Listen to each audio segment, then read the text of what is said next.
Session 4, Kinds of Sentences. As already discussed in the previous book, on the basis of meaning, they convey sentences are of 4 kinds. On the basis of the meaning, sentences have the 4 types, that is assertive, interrogative, imperative and exclamatory. Assertive meaning is any simple sentence having subject, verb and object. That is an assertive sentence. Interrogative, which is used to ask the question. Imperative, any type of command, request or advice, is a type of imperative sentence. And exclamatory sentences through which we can show our feelings, sudden feelings. Apart from the above, a sentence for the purpose of analysis can also be examined from the point of view of its structure. Now we can divide the sentence into 3 categories on the basis of its structure. Which 3 categories are there? Simple sentence, compound sentence and complex sentence. Like example, he has big house. It is a simple sentence. Or what is a simple sentence?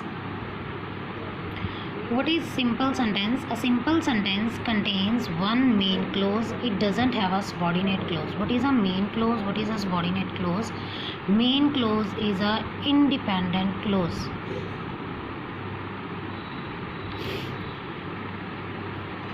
Which can come alone. Or we can say that simple sentence having subject and predicate part is called a simple sentence. Example, my father is a senior manager in this organization.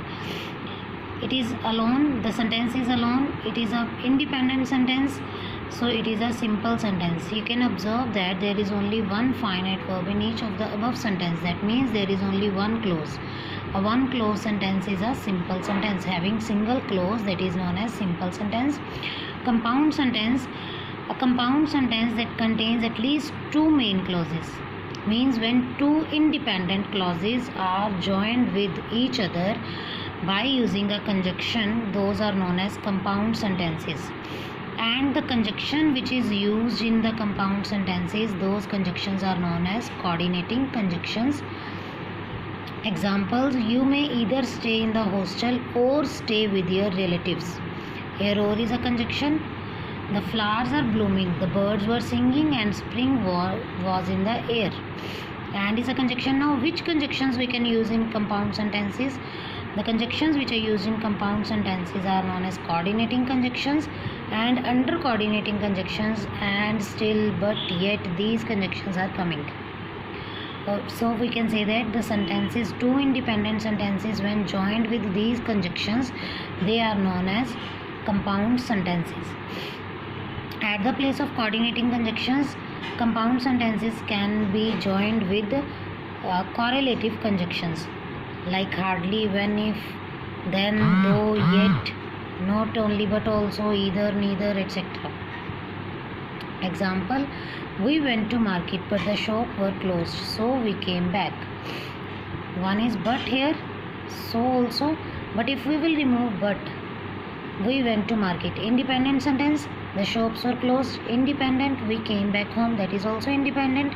So there will be 3 independent clauses joined by 2 coordinating conjunctions and the given sentence will be a compound sentence. Next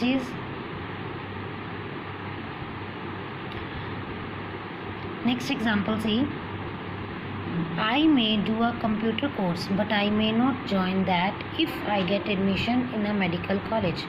I may do a computer course, but is a coordinating conjunction. I may not join that. It means these 2 are the independent clauses which are joined with the coordinating conjunction. But after this join that after if I get admission. Here one sentence also depends upon the other. If I get admission in the medical college, that means I'll not do computer course. Clear? So 2 independent sentences and the third is a dependent sentence. Dependent clause is known as a subordinate clause which consists of the conjunction if. So what is a complex sentence? A complex sentence contains one main clause and at least one subordinate clause. Now what is a subordinate clause?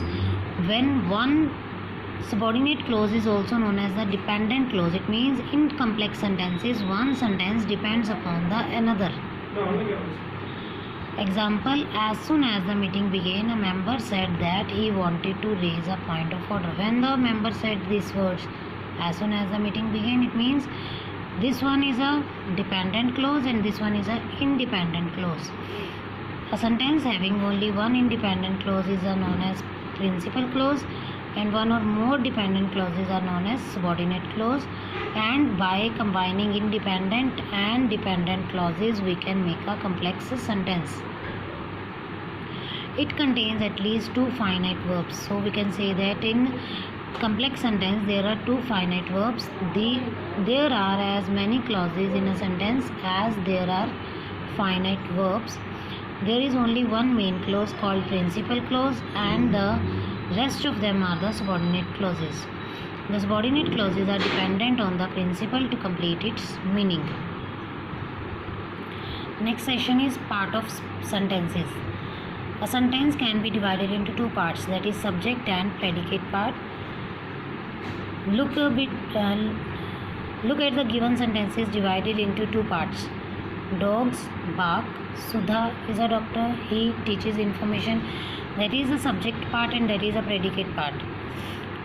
In terms of parts of sentence, it is important to understand the following three ways of sentence formation. There are the three ways to make a sentence. That is enlargement of subject. Sometimes the subject of a sentence is preceded or followed by qualifying word, means subject can come with a noun or a adjective. It adds meaning to the subject, which could create or which could increase the subject and give the meaning to the subject. And the words which give meaning to the subject, those are known as enlargement or attribute of the subject. Example, lazy Ronak failed the exam. Subject is Ronak, but Ronak comes with the word lazy, so it means lazy is adjective here and it is an attribute of Ronak. Second is extension of the predicate. Extension meaning is sometimes the predicate of the sentence is preceded or followed by a qualifying word. Same way as a subject is coming with a noun or adjective, predicate can also come with noun or adjective. And when predicate comes with noun and adjective, it is known as the extension. Example, the rich man donated generously. Ronak failed the annual examination. Rich man donated generously. Generously is a predicate part. And Ronak donated generously is a predicate part, but generously is a adverb, or we can say that it is adding the meaning to the donated, so it is an extension. Ronak failed the annual examination. What did Ronak fail? That is failed the annual examination. It is a predicate portion. We can simply write that failed the examination, but we are mentioning that which examination, annual, so it is extension or it is giving meaning to the predicate portion.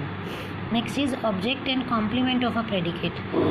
Object or complement of predicate, when the verb in the predicate is transitive, it needs an object. What is object here? When there is a verbs comes with a noun or a pronoun. Verbs in the predicate portion comes with noun or pronoun, that is known as transitive verb, and the noun or pronoun which is coming after the verb, it is known as the object. Like here, I know her. Her is object. He helped me. Me is object. But if verb in the predicate is intransitive, intransitive meaning is no any object, doesn't need any object, then the verb is known as intransitive and it is complete in itself. How if the speaker wants to further clarify? Object is not there, but any other word is used at the place of object. If any other word is used at the place of object in after the verb in the predicate part, then it is a complement of the verb. Object meaning is with noun or pronoun which comes after verb, and complement meaning is any other word rather than the noun or pronoun, any other word which comes after the verb, that is known as complement of the verb. Like example, the rich businessman donated generously. Donated, what donated, that is not mentioned. It means object is missing. But how donated? Generously. It is an adverb here. It means it is a complement rather than the noun or pronoun, anything else. It is coming in the sentence, that is known as complement.